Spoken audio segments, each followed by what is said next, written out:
팔려가는 당나귀. 어느 마을에 자그마한 방앗간에 늙은 아버지와 아들이 살고 있었습니다.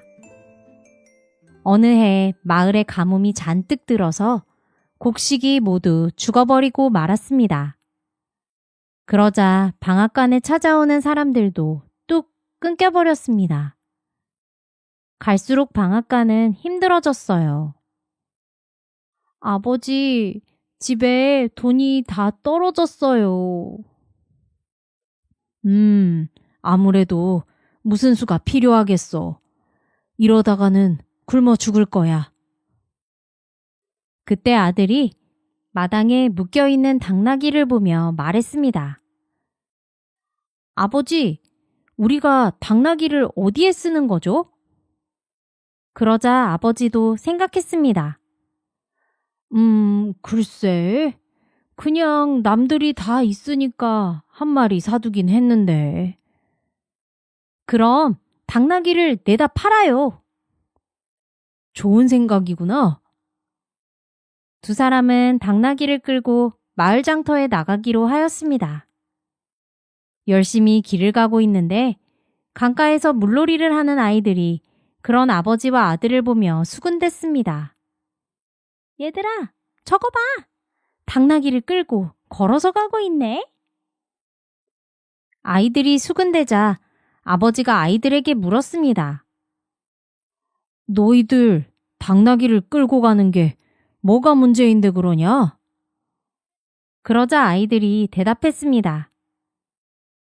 자상한 아버지라면 당나귀에 소중한 아들을 태우고 가야죠. 저희 아버지는 항상 그렇게 하시는걸요? 아버지는 순간 얼굴이 벌개져서는 아들에게 당나귀에 타고 가라고 말했습니다. 아들은 당나귀를 타고 가고 아버지는 열심히 걸어가고 있었습니다. 한참을 가고 있는데 저만치 앞에서 지팡이를 짚은 노인 한 분이 천천히 걸어오고 있었습니다. 그 노인은 지나가다가 느닷없이 지팡이로 아들의 머리를 때리며 말했습니다. 이놈아, 어디 나이 많은 아버지가 당나귀를 끌게 하고 아들이 타고 가고 있느냐? 이런 천하의 불효자식을 보았나? 아들은 얼굴이 벌개져서 아버지를 당나귀에 태우고 자신이 당나귀를 끌고 가기로 하였습니다. 한참을 가고 있는데 이번엔 웬 나그네가 아버지와 아들을 보며 말했습니다. 아니, 왜 당나귀를 둘이서 안 타고 한 명만 타고 갑니까? 아버지와 아들은 무릎을 탁 치며 둘이 함께 당나귀를 타고 가기 시작했습니다. 아이고, 편해라. 진작에 이렇게 할걸. 하지만 두 사람을 태운 당나귀는 숨을 헐떡거리기 시작했습니다. 또 얼마 가다 보니 이번엔 과수원에서 일하는 한 농부를 만나게 되었습니다. 농부는 당나귀를 타고 가는 두 사람을 보며 말했습니다. 세상에 저런 불쌍한 당나귀 같으니라고. 주인을 잘못 만나서 저 고생을 하는구나. 그러자 아들이 말했습니다. 아니, 이 당나귀는 어차피 장터에다 내다 팔 것이오. 그러자 농부가 혀를 차며 말했습니다. 아니, 그럼 말이 더 안 되지. 그렇게 귀한 당나귀를 어찌 그리 힘들게 만드는 것이오? 지치고 힘 빠진 당나귀가 잘 팔리겠소? 아버지와 아들은 농부의 말이 맞다고 생각했습니다. 이 당나귀는 우리가 앞으로 먹고 살 돈을 벌게 해줄 귀한 당나귀이다. 그러니 아들아, 이 당나귀를 짊어지고 가자. 아버지와 아들은 당나귀를 막대기에 묶어서 어깨에 짊어지고 가기 시작했습니다. 하지만 거꾸로 매달려 당나귀는 오히려 괴로워졌습니다. 결국 다리를 건너던 와중에 괴로움에 당나귀가 몸부림을 쳐댔고 아버지와 아들은 순간 당나귀를 놓쳐버리고 말았습니다.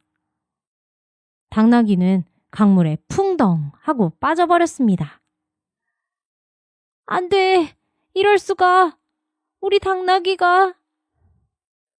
결국 당나귀는 강물에 멀리 떠내려가 버리고 말았답니다. 남의 말만 듣다가 아버지와 아들은 소중한 당나귀를 잃게 되었습니다. 씨 뿌리는 강아지. 옛날 어느 마을에 한 형제가 살고 있었습니다. 형과 동생은 각기 부모님께 물려받은 밭에서 농사를 지으며 살았습니다. 어느 날 동생은 열심히 밭을 갈고 있었는데 그날따라 너무 덥고 힘들었습니다.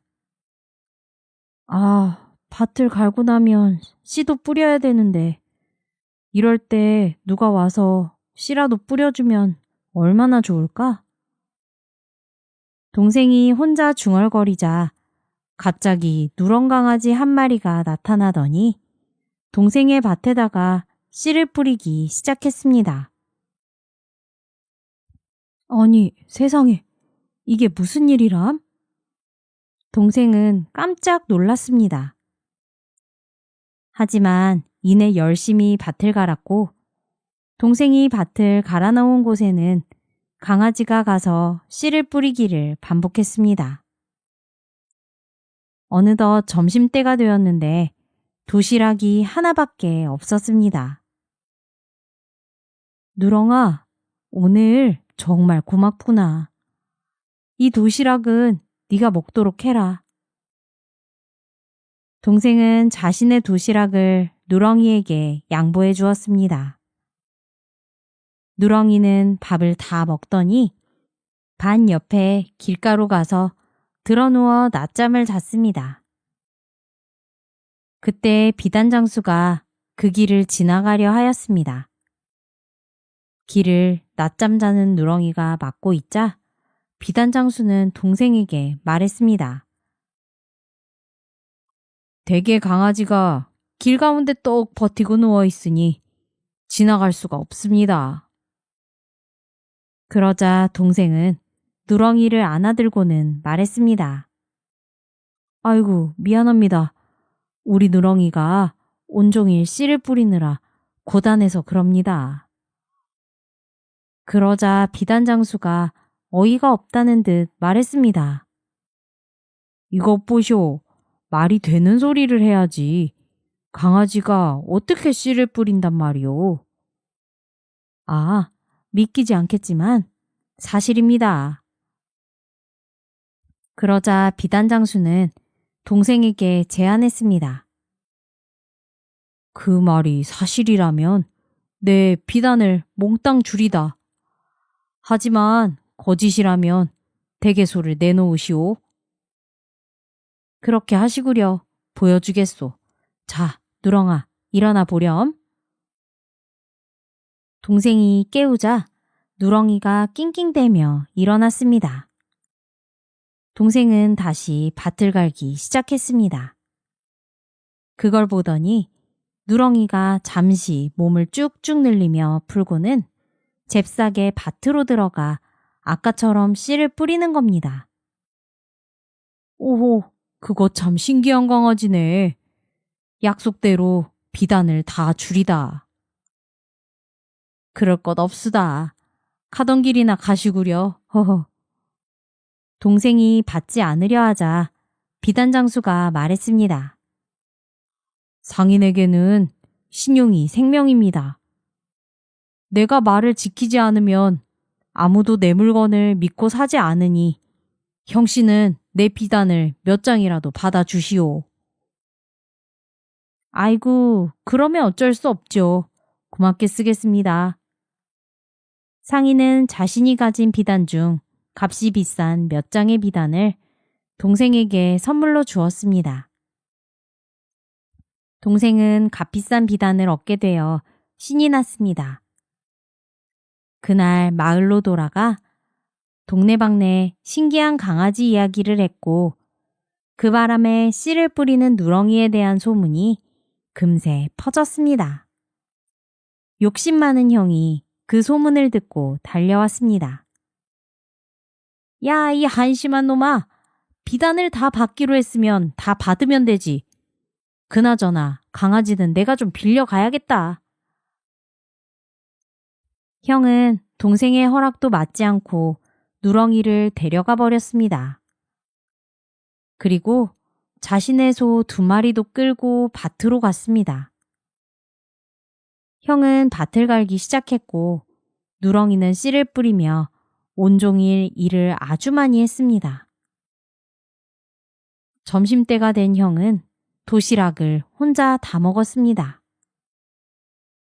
누렁이가 도시락을 먹는 형 앞에 앉아서 낑낑거리자 예끼 이놈아, 썩 저리 가지 못해? 하고 누렁이를 쫓아버렸습니다. 배고픈 강아지는 그대로 낑낑대며 길 가운데로 가서 드러누웠습니다. 마침 소금 장수가 지나가는 걸 보고 형이 대뜸 불렀습니다. 여보시오, 그 길가에 있는 강아지가 어떤 강아지인 줄 아시오?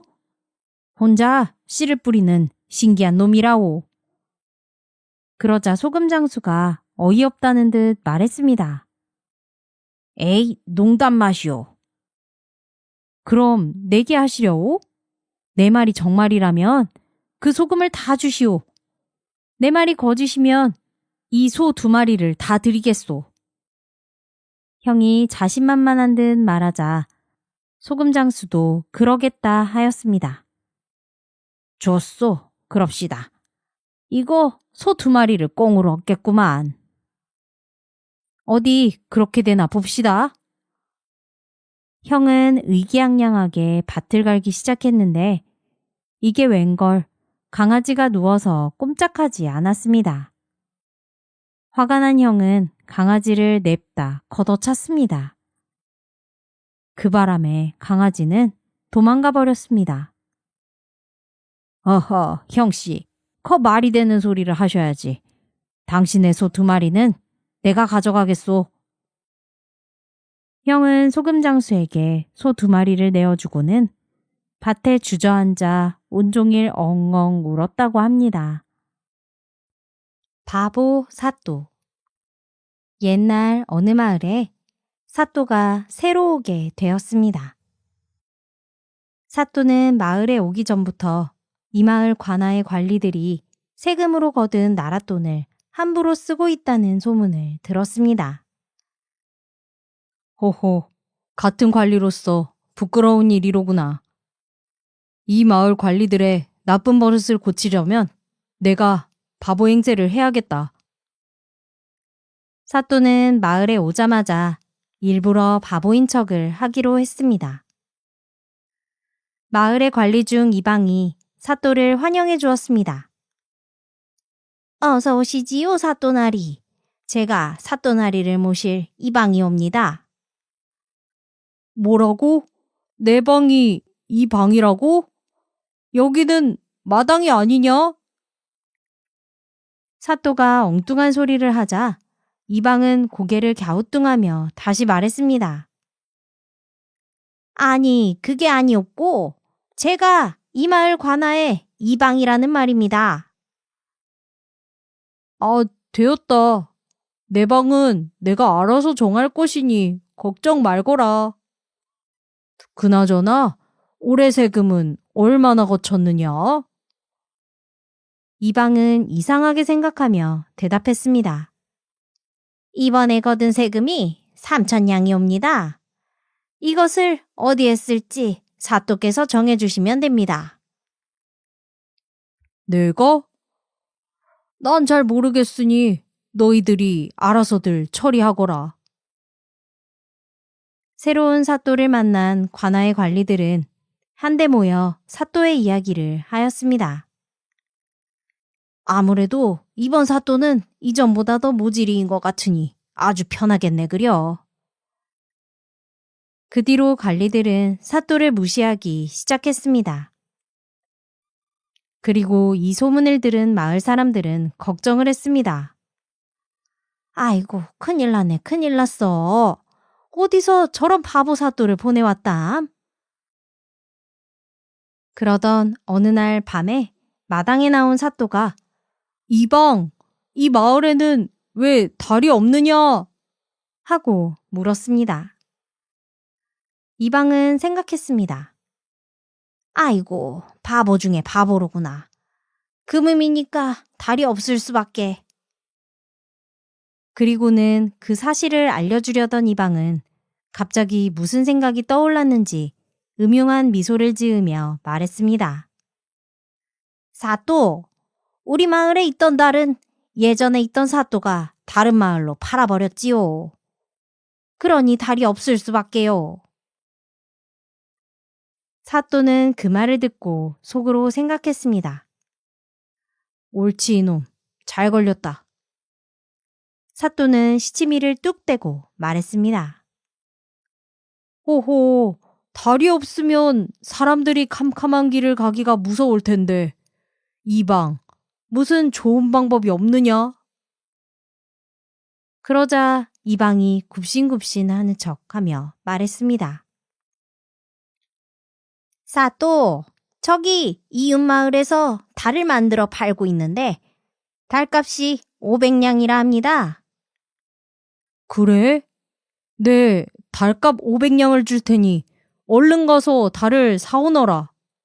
하고 사또는 이방에게 500냥을 건네었습니다. 네, 사또, 다녀오겠습니다. 달을 만드는데 아흐레가 걸린다고 하니 아흐레 뒤에 돌아오겠습니다. 이방은 500냥을 받아가서는 달이 다시 차오를 동안 실컷 먹고 춤추고 놀다가 아흐레 후 달이 반쯤 차오른 뒤 밤이 되어 돌아왔습니다. 사또, 달을 사서 하늘에 띄워 놓았습니다.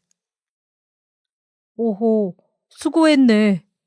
아니, 그런데 이방, 왜 달 하나 값을 가지고 달 반쪽을 사왔는가?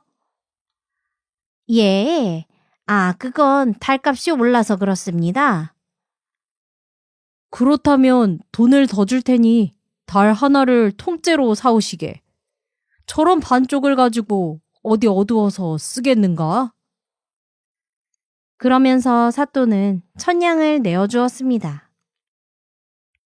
아니, 이런 횡재가 있나?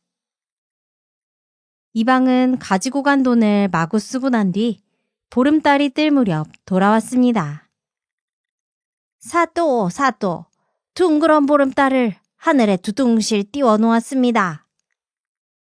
어디 보자. 이제야 대낮 같고 거참 잘했다. 사또는 이방을 입이 마르도록 칭찬해 주었습니다. 하지만 속으로 생각했습니다.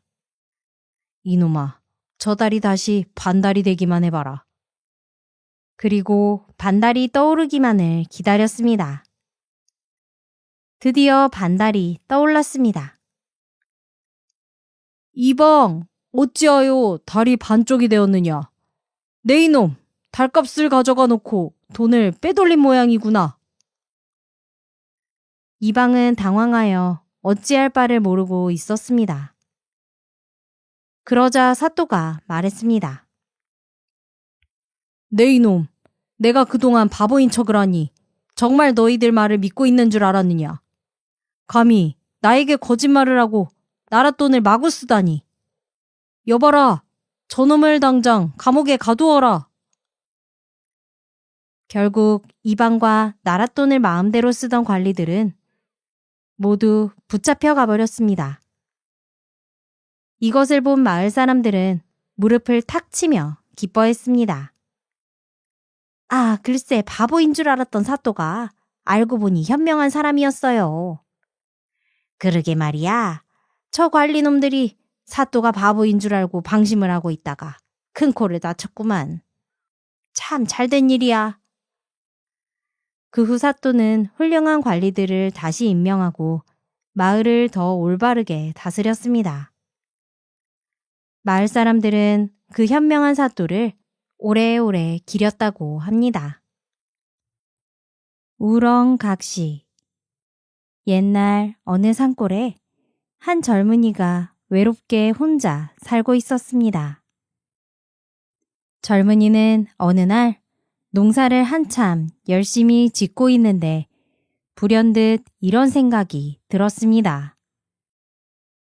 이 농사를 지어서 누구랑 먹고 살지? 농부는 갑자기 힘이 쭉 빠졌습니다. 농부는 괭이를 내려놓고 바닥에 철푸덕 주저앉아서 외쳤습니다. 누가 나한테 시집 좀 와주라.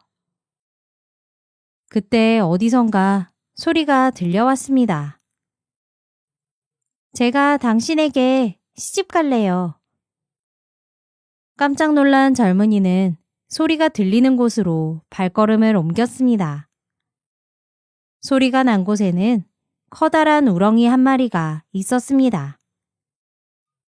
청년은 커다란 우렁이를 조심조심 들어 집으로 데리고 와서 항아리에 물을 채워넣고 우렁이를 그 안에 넣어주었습니다. 이 우렁이가 말을 했을 리는 없지만 이것도 인연이니 내가 잘 키워줘야겠다. 청년은 저녁 내내 우렁이가 든 항아리 앞에서 조잘조잘 자신의 이야기를 했습니다. 다음 날 아침 일찍 농사일을 하고 돌아온 청년은 방에 들어와서는 깜짝 놀랐습니다. 누군가 잘 차려놓은 맛있는 밥상이 있었던 겁니다. 그 다음 날도 청년은 농사일을 하고 집으로 돌아오면 어김없이 잘 차려놓은 밥상이 항상 있었습니다. 맛있게 밥을 먹기는 했지만 상을 차려주는 사람이 누군지 너무나 궁금했던 청년은 다음날 농사일을 가는 대신 몰래 창고 안에 숨어 집안에서 벌어지는 일을 지켜보았습니다. 도대체 누구지? 아니, 저것은? 한참을 누군가 집으로 들어오는지 보고 있던 청년은 깜짝 놀랐습니다. 청년이 창고에 숨은 지 얼마 되지 않아 물동이에 있던 우렁이가 젊은 아씨로 변신하여 청년을 위한 밥상을 차리기 시작한 것입니다. 청년은 믿기지가 않아서 창고에서 숨을 죽이며 그 광경을 지켜보았습니다. 그리고 밥을 다 차린 뒤 처녀가 다시 우렁이로 돌아가려고 항아리 앞으로 갈 때 젊은이는 아씨를 붙잡았습니다. 당신이 그동안 내 밥상을 차려주었던 거구려. 다시 우렁이로 돌아가지 말고 나와 같이 살아주시오.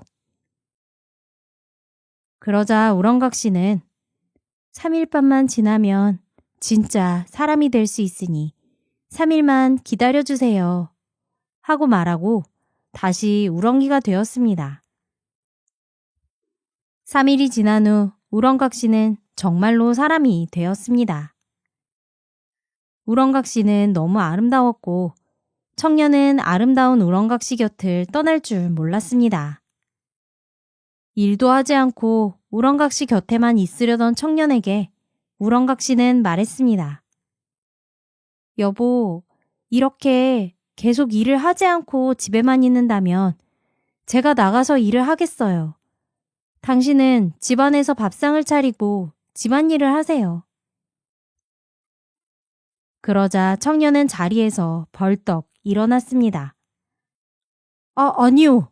내가 일을 나가겠소. 하지만 일을 나간 청년은 수시로 계속 집을 들락거렸습니다.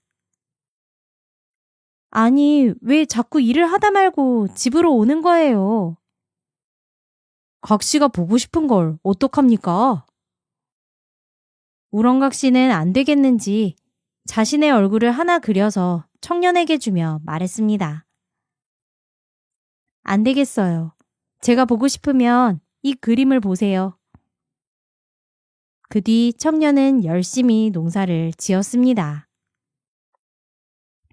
농사를 지으면서도 집에 있는 우렁각 씨 생각에 청년은 가끔씩 어리 빠진 사람처럼 그림을 꺼내보았습니다.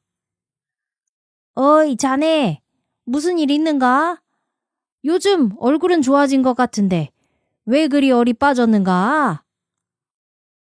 청년의 친구가 근처에서 농사를 짓다가 다가와서 말했습니다. 그리고는 청년의 손에 든 그림을 보더니 이어 말했습니다. 아니 자네, 이런 미인의 그림을 어디서 샀는가? 나도 하나만 구해주게.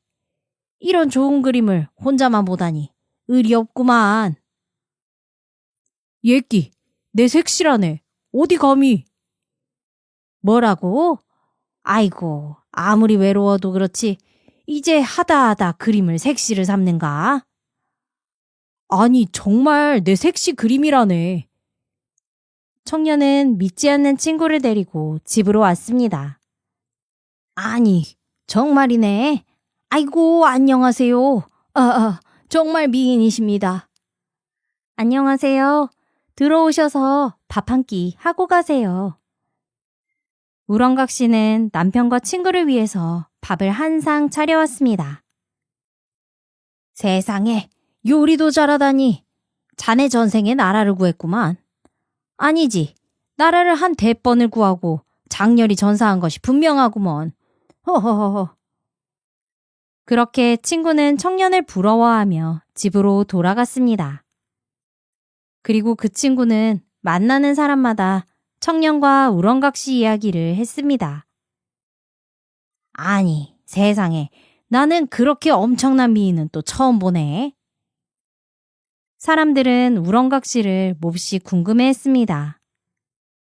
그 소문은 나라의 왕에게도 들어가게 되었습니다. 못된 왕은 수소문 끝에 청년을 찾아냈습니다. 청년을 찾아낸 못된 왕은 청년에게 내기를 제안했습니다. 못된 왕은 청년에게 큰 집을 지어 500사람이 들어가 국수를 먹게 하는 사람이 이기는 내기를 제안하였고, 만약 자신이 먼저 해낼 시에는 우렁각 씨를 달라고 말했습니다. 우렁각 씨는 시름에 빠져 돌아온 청년에게 그 사실을 듣고는 말했습니다. 여보, 사실 저는 용왕님의 막내딸이랍니다. 지금 바다 앞에 가서 용왕님에게 북을 달라고 빌어보세요. 우렁각 씨의 말대로 바다에 나가 북을 달라고 용왕에게 비니 정말 파도에 큰 북이 하나 떠내려왔습니다. 그 북을 들고 돌아온 청년에게 우렁각 씨는 이 북을 왕과의 내기에서 딱 3번만 치면 내기에 이길 것입니다. 라고 말했습니다. 얼마 후 왕과의 내기가 열렸습니다. 왕은 병사들을 시켜 집을 짓기 시작했습니다. 또 하인들을 시켜 국수를 말라 하였습니다. 청년은 우렁각 씨가 말한 대로 용왕의 북을 3번 두드렸습니다. 그러자 정말로 큰 집이 지어지고 덩치 좋은 500사람이 나타나 국수를 순식간에 말더니 먹기 시작했습니다. 그 모습을 보고 신이 난 청년이 저도 모르게 요술북을 또 한 번 치고 말았습니다. 그러자 집과 500명의 사람들은 순식간에 먼지처럼 없어지고 말았습니다. 결국 우렁각 씨는 못된 왕에게 끌려가게 되었습니다. 여보, 미안하오. 내가 북을 한 번도 치지만 않았어도 내가 반드시 구하러 가겠소. 그러자 우렁각 씨는 떠나면서 말했습니다. 활 쏘기 3년, 눈치 보기 3년, 뛰어넘기 3년. 합의 9년을 꼭 연마하신 뒤에 날 찾으러 오세요. 우렁각 씨의 말을 들은 청년은 이번에는 우렁각 씨의 말대로 하기로 다짐했습니다. 활 쏘기 3년, 눈치 보기 3년, 뛰어넘기 3년을 연마한 후 청년은 마침내 우렁각 씨를 찾으러 궁궐로 갔습니다. 활쏘기로 잡은 멧돼지 가죽으로 멧돼지 옷을 만들어 입은 청년은 궁궐 마당으로 들어가 덩실덩실 춤을 추었습니다. 멧돼지 옷을 입은 청년을 발견한 우렁각 씨는 활짝 웃었고 못된 왕은 그런 우렁각 씨를 보고 화를 냈습니다. 9년 동안 나를 보고 한 번도 웃지 않던 네가 저런 멍청이를 보고 웃다니. 두고 보거라. 못된 왕은 청년에게 달려가서 멧돼지 옷을 빼앗아 입고 덩실덩실 춤을 추기 시작했습니다. 자, 나를 보고도 웃어보거라. 어서! 웃지 않으면 이자의 목숨을 거둘 것이다. 그때 눈치 보기 3년을 배운 청년은 눈치껏 왕이 벗어놓은 왕의 옷으로 갈아입었고, 뛰어넘기 3년을 배운 청년은 높이 뛰어올라 왕의 자리에 훌쩍 앉았습니다. 여봐라! 저기 멧돼지 옷을 입은 거지를 쫓아내거라. 병사들은 왕의 자리에서 왕의 옷을 입고 명령하는 청년이 정말로 왕이라고 생각했습니다. 멧돼지 옷을 입고 우스꽝스럽게 춤을 추는 사람이 왕이라고는 상상도 하지 못했습니다. 이거나라, 이거나! 내가 왕이란 말이다. 왕은 병사들에게 끌려가 저작거리에 내던져졌습니다. 못된 왕은 졸지에 결국 저작거리에 나앉은 거지가 되었습니다. 청년은 그대로 왕이 되었고 우렁곽 씨와 함께 나라를 잘 다스리며 행복하게 살았습니다. 소금장수의 아들. 옛날 어느 마을에 소금장수가 아들과 함께 살고 있었습니다. 소금장수는 부지런히 일을 하였지만 아들은 늘 게으름을 피웠습니다. 아들아, 그렇게 집에만 있지 말고 뭐라도 배우거나 일이라도 해야 하지 않겠니? 알겠어요, 아버지. 걱정 마세요. 아들의 대답을 믿고 일을 하러 나간 소금장수는 열심히 일하고 집에 돌아와 평소처럼 방 안에 누워 쿨쿨 잠을 자고 있는 아들을 발견했습니다. 아들은 대답만 하고 집에서 아무것도 하지 않고 있었던 겁니다. 아들아, 그 나이 먹도록 아무것도 할 줄 모르니 도대체 앞으로 어떻게 살려고 그러느냐? 소금장수 아버지가 걱정스럽게 타이르자 아들이 헤헤 웃으며 대답했습니다. 걱정 마세요, 아버지. 아버지처럼 저도 소금장수 하면 되지요.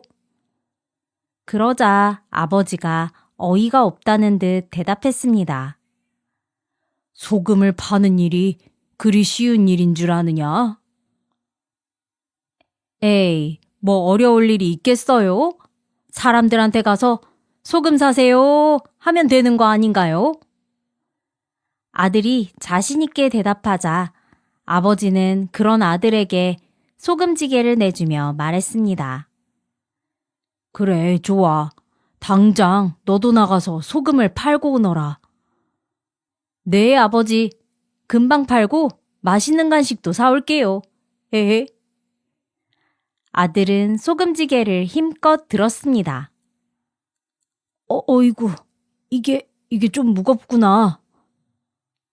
아들은 끙끙 지게를 메고 길을 나섰습니다.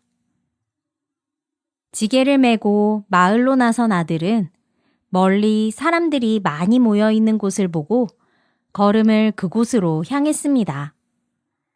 가까이 가보니 사람들이 돌을 나르며 열심히 일하고 있었습니다. 아들은 사람들이 정신없이 일을 하는데 중간에 가서 소리쳤습니다. 소금 사세요!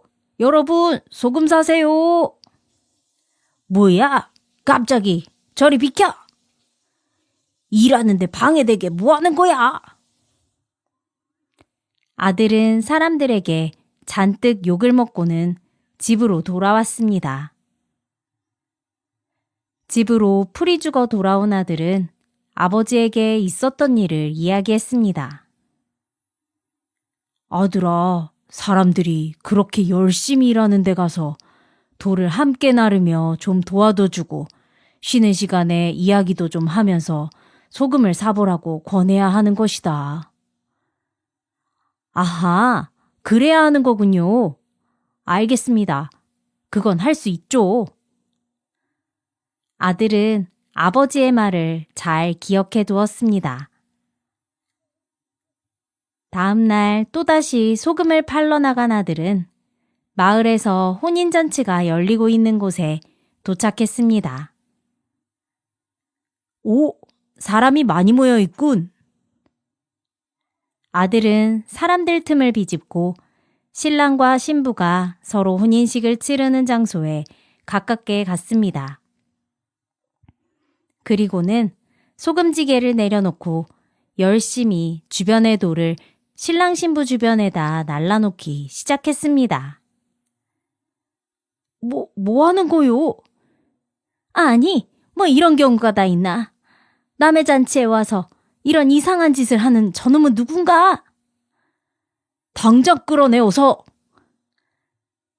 사람들이 아들을 잡아 끌어 밖으로 내던졌습니다. 아들은 혼쭐이 나서 집으로 돌아왔습니다. 그런 아들의 이야기를 듣고 소금 장수는 황당해서 말했습니다. 아들아, 아니 그런 곳에 가서는 경사났네, 경사났어 하면서 춤도 춰주고 노래도 불러주고 사람들이 함께 신이 나면 그때 소금을 파는 것이다. 아하, 그렇군요. 아버지, 잘 알겠어요. 아들은 또 아버지의 말을 잘 기억해 두었습니다. 다음 날도 아들은 소금지게를 지고 사람들이 많은 곳을 찾아 떠났습니다. 그러다가 사람들이 왁자지껄 떠드는 소리가 들리는 곳을 발견했습니다. 아들은 그곳으로 무작정 지게를 놓고 달려가 덩실덩실 춤을 추기 시작했습니다. 경사났네, 경사났어. 신난다, 신나. 그런데 하필이면 아들이 춤추고 있는 그곳은 사람들이 불이 난 집에 모여서 열심히 불을 끄고 있는 곳이었습니다. 이거 불난 집에 와서 경사났다고 하다니 아주 천하의 못된 놈이구나. 성난 마을 사람들은 아들에게 몽둥이질을 하였습니다. 아들은 잔뜩 매를 맞고 집으로 간신히 돌아와 소금장수 아버지에게 엉엉 울며 말했습니다. 아버지가 시키는 대로 하였는데 이렇게 되었어요. 그러자 이야기를 들은 아버지는 한숨을 푹 내쉬며 말했습니다. 아들아, 그럴 때는 물을 열심히 끼얹고 같이 불을 끈 다음에 소금을 팔았어야지. 그렇군요, 아버지. 알겠어요. 다음엔 꼭 그럴게요. 아들은 또 아버지의 말을 잘 기억해 두었습니다. 다음 날 아들은 다시 소금지게를 들고 나섰습니다. 그리고 소란스럽게 싸움이 일어나 사람들이 모여들어 구경하고 있는 곳에 이르렀습니다. 좋아, 이번엔 잘해야지. 아버지가 물을 끼얹고 그 다음에 소금을 팔라고 하셨지. 아들은 서로 싸우고 있는 사람들 머리 위로 찬물을 냅다 끼얹었습니다. 으악, 차가워라. 아니 뭐야? 뭐야 이 녀석은. 서로 싸우던 사람들은 물벼락을 맞자 화가 나서 싸움을 멈추고 아들에게 달려들었습니다. 아들은 사람들에게 또다시 매를 맞고 쫓기듯 집으로 돌아왔습니다. 돌아온 아들의 이야기를 들은 아버지는 한숨을 푹 쉬며 이야기하였습니다. 이 답답아. 그럴 때는 두 사람 사이를 막아주고 화해를 시킨 다음에 사람들이 칭찬하면 그때 소금을 팔았어야지. 도대체 언제쯤 소금을 제대로 팔고 올 것이냐? 그렇군요, 아버지.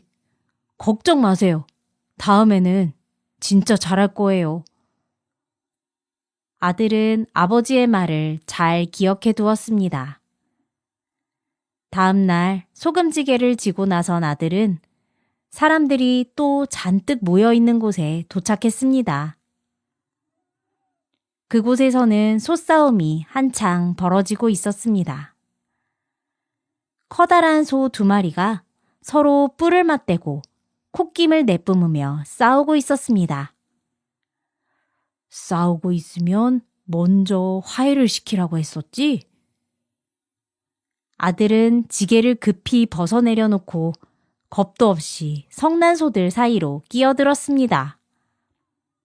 아, 이보세요. 싸우면 되나? 어서 화해들 하세요. 이러시지 말고 화해하세요. 사람들은 겁없는 아들의 행동에 당황하여 아무 말도 하지 않고 서 있었습니다. 그때 성난소 1마리가 벼랑간 아들에게 달려들어 뿔로 아들의 엉덩이를 들이받아 버렸습니다. 순식간에 아들은 붕 하고 날아가 근처 풀밭으로 떨어졌습니다. 아이고, 나 살려. 아이고, 아파라. 다시는 소금 안 팔 거야. 아버지 말도 안 들을 거야. 아들은 엉엉 울면서 애꿎은 아버지만 원망했습니다. 우리에게 좋은 방법이나 능력이 있어도 그것을 상황에 맞게 사용하지 않으면 오히려 더 안 좋아질 수 있습니다. 그러니 많은 연습을 해보고 자신이 처한 상황도 늘 잘 생각해 봐야겠습니다. 바보 온달과 평강공주. 어느 마을 기울어져가는 초가집에 얼굴이 못생기고 바보라고 소문이 난 온달과 몸이 불편한 어머니가 함께 살고 있었습니다. 둘은 매우 가난하였기 때문에 온달은 매일 마을 곳곳을 돌아다니며 이 집 저 집 구걸을 해왔습니다. 온달이 구걸을 하러 마을을 다닐 때면 와, 바보다 바보 하면서 언제나 동네 아이들이 몰려와서 못살게 굴었습니다. 아이들은 온달을 막아세우고 놀려대고 다리를 걸어 넘어뜨려도 온달은 헤헤, 그러지마 얘들아 하면서 웃기만 했습니다. 바보야 바보. 저를 괴롭혀도 화도 못 내는 바보. 아이들은 그렇게 온달을 매일같이 놀려댔습니다. 이 바보 온달의 소문은 왕이 살고 있는 성에까지 전해졌습니다. 왕에게는 아주 사랑스럽고 총명한 평강이라는 공주가 있었습니다. 하지만 이 평강공주는 굉장한 울보였답니다. 그래서 평강공주가 울음을 터뜨리는 날이면 신기하게도 너 자꾸 울면 저 바보 온달에게 시집을 보낼 거야 라고 말을 해야 간신히 울음을 뚝 그쳤다고 합니다. 어느덧 시간이 지나 평강공주는 어엿한 아가씨가 되었습니다. 임금님은 공주에게 물어보았습니다. 우리 공주가 이렇게 잘 자라주다니 고맙다. 이제 너의 신랑감을 찾아야 할 텐데 어떤 신랑감과 결혼을 하고 싶으냐? 그러자 평강공주는 대답했습니다. 아버지, 저는 이미 결혼하고 싶은 사람이 있습니다. 아버지 왕은 깜짝 놀랐습니다. 뭐라고? 벌써? 그게 어떤 놈이냐? 그분은 바로 바보 온달님이십니다. 순간 왕은 머리에 망치를 한 대 맞은 것처럼 정신이 아득해졌습니다. 뭐라고? 저 유명한 바보, 그 바보 온달 말이냐? 네, 맞습니다. 그 바보 온달님이요. 잊으셨나요? 아버지께서 저를 바보 온달님께 시집 보내시겠다고 늘 말씀하셨잖아요. 딸아, 아이고, 우리 딸. 그건 그냥 울음을 그치라고 한 소리다. 애비가 괜한 얘기를 해서 네가 정신이 혼란스러웠구나. 미안하다. 우리 같이 더 멋진 신랑감을 찾아보자. 이웃나라에 아주 멋진 왕자가 있다는데. 아버님, 왕의 말을 듣던 평강공주는 단호한 어투로 왕의 말을 끊었습니다. 그래, 우리 딸. 아버님은 한나라의 왕이십니다. 그렇지요. 그렇지. 한나라의 왕께서 스스로 하신 말씀을 지키지 않으신다면 신하와 백성들은 왕께서 하신 말씀을 아무도 믿고 따르지 않을 것입니다. 왕은 아무 말도 할 수 없었습니다. 평강공주의 말이 다 맞았기 때문입니다. 그래, 가거라. 네 말이 다 맞다. 네가 다 맞으니 가거라. 왕은 자포자기한 듯 말했습니다. 아버지, 부디 건강하세요. 평강공주는 그렇게 아버지에게 인사를 올리더니 성을 떠나 온달에게 갔습니다. 길을 물어물어 결국 평강공주는 온달의 집을 찾게 되었습니다. 누구 계신가요? 평강공주의 목소리에 온달이 나왔습니다. 누구세요? 어쩐 일로 저희 집을 찾아오신 겁니까? 당신이 온달님이신가요? 네, 그렇습니다. 저는 평강공주라고 합니다. 당신을 찾아왔어요. 온달은 매우 당황하여 말했습니다. 아니, 공주님께서 왜 저를... 제가 무슨 잘못이라도... 평강공주는 온달에게 그간의 일을 이야기하였습니다. 일이 되었으니 제발 저를 아내로 맞아주세요, 온달님. 저야 공주님 같은 분을 아내로 맞을 수 있다면 좋지만 정말 괜찮으시겠습니까? 그럼요. 결국 평강공주와 바보 온달은 그렇게 결혼을 하고 부부가 되었습니다. 가난한 집안이었지만 평강공주는 착한 온달과 함께 몸이 불편한 어머니를 잘 모시고 세 가족은 늘 웃으며 행복하게 지냈습니다. 지혜롭고 총명했던 평강공주는 남편인 바보 온달을 옆에서 지켜보며 생각했습니다. 온달님이 하는 행동을 보면 착하실 뿐 절대 바보가 아니셔. 오히려 어쩔 때 보면 번뜩이는 재치도 있으시고, 그리고 저 타고난 힘과 근육은 그래, 장군감이셔. 평강공주는 그렇게 생각하고 남편인 바보 온달을 훌륭한 장군으로 만들기로 결심했습니다. 온달님, 오늘부터는 제가 일을 할 테니 일은 그만하시고 무술 연습과 글 공부를 하세요. 아니, 갑자기 그게 무슨 말이오? 온달님, 제 말을 잘 들으시면 어떻게 되던가요? 자다가도 떡이 나오죠. 맞아요. 온달님, 그럼 어서 시작하세요. 온달은 그렇게 평강공주가 시키는 대로 낮에는 무술 연습을, 밤에는 열심히 책을 읽었습니다. 평강공주의 눈은 정확했습니다. 온달의 무술 실력은 날이 갈수록 뛰어나졌습니다. 그리고 온갖 병법서에도 금방 통달하게 되었습니다. 호호, 부인 덕에 요새 너무 즐겁소. 내가 살아가야 할 길을 찾은 것 같은 기분이오. 어느새 바보 온달은 눈에서는 총명한 안광이 쏟아져 나오고 다부진 근육과 멀끔한 외모를 가지게 되었습니다. 그런 남편을 보며 평강공주는 말했습니다. 온달님, 때가 되었습니다.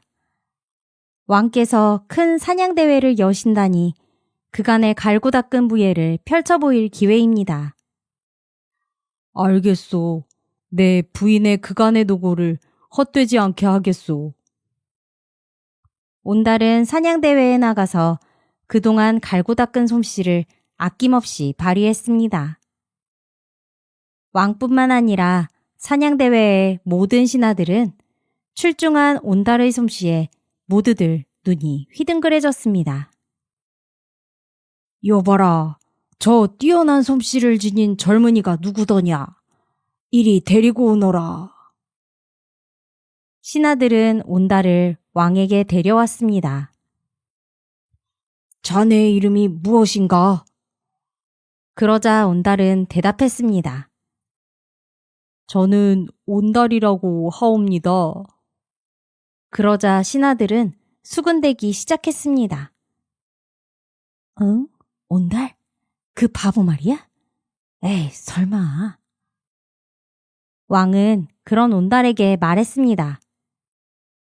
허허, 같은 이름인데 이렇게 다를 수가 있나? 이 나라의 소문난 바보의 이름도 온달이건만. 자네는 그 이름을 갖고 이리 훌륭하다니 신기한 일일세. 제가 바로 그 바보로 소문난 온달입니다. 평강공주의 남편 온달입니다. 뭐라고?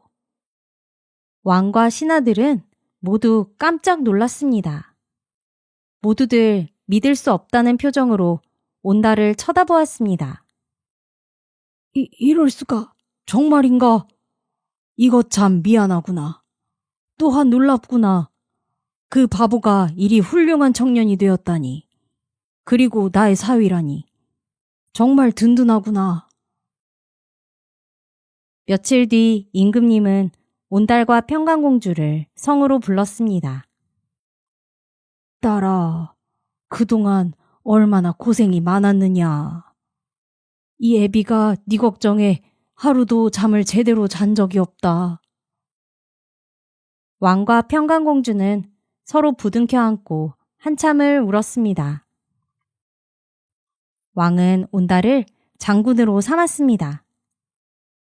장군이 된 온달은 마치 태어날 때부터 장군이었던 것처럼 병사들을 호령하며 나라의 제일 가는 장군으로 꼽히게 되었습니다. 그렇게 세월이 흐르고 어느 날 왕은 온달을 불러 말했습니다.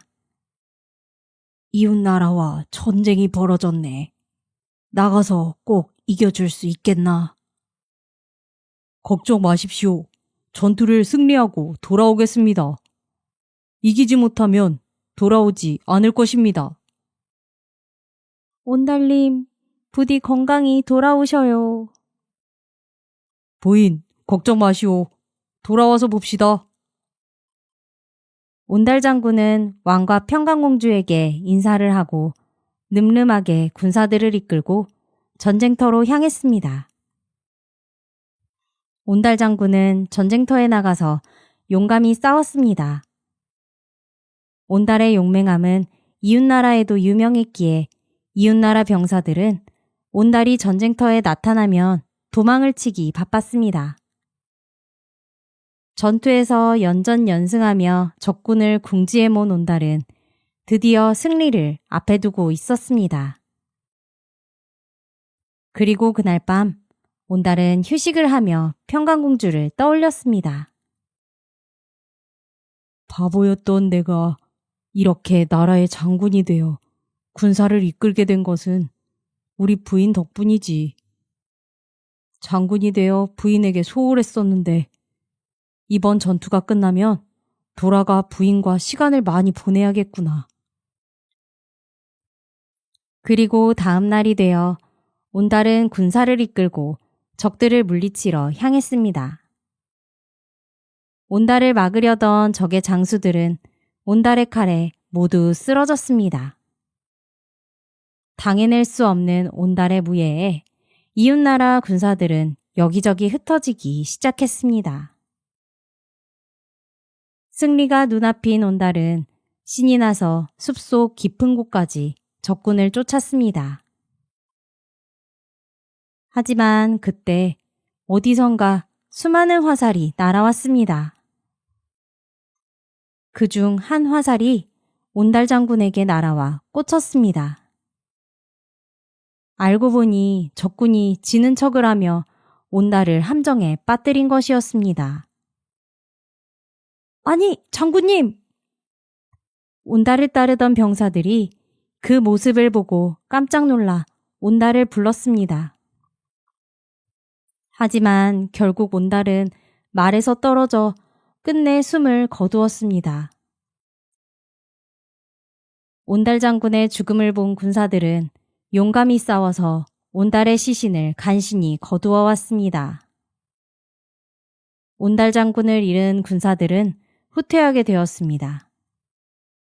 그리고 얼마 후 온달을 기다리고 있는 왕과 평강공주에게 전령이 도착하였습니다. 그래, 어찌 되었는가?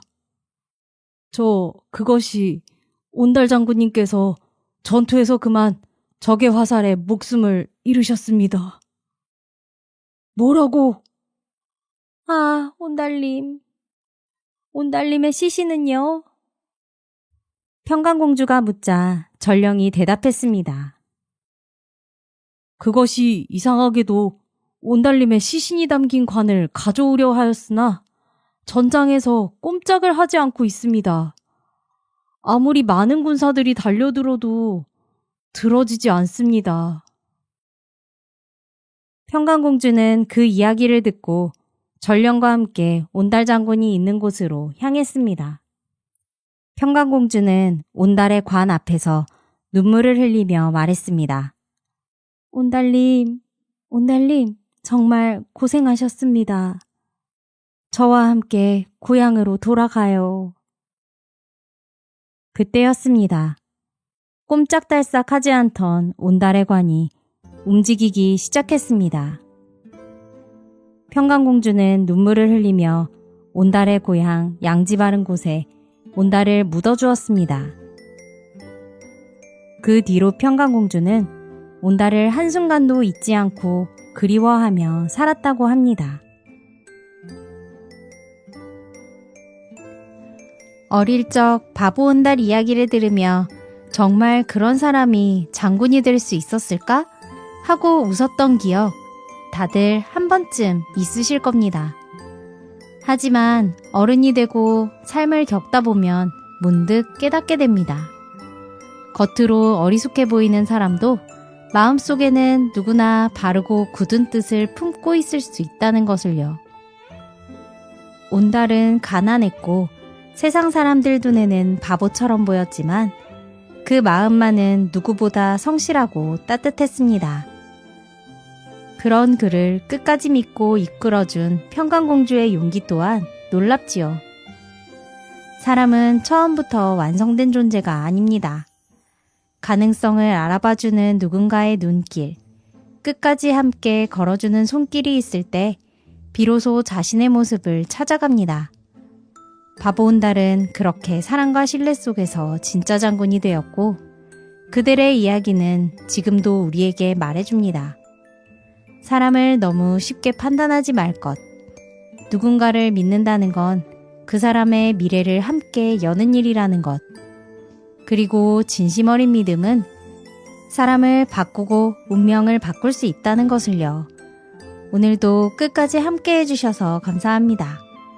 누군가를 향한 따뜻한 시선 하나가 어떤 기적이 될지 우리 모두 서로의 온달이고 평강이 되어보는 하루가 되면 좋겠습니다. 평안한 밤 보내시고 우리는 내일 또 따뜻한 이야기 속에서 다시 만나요.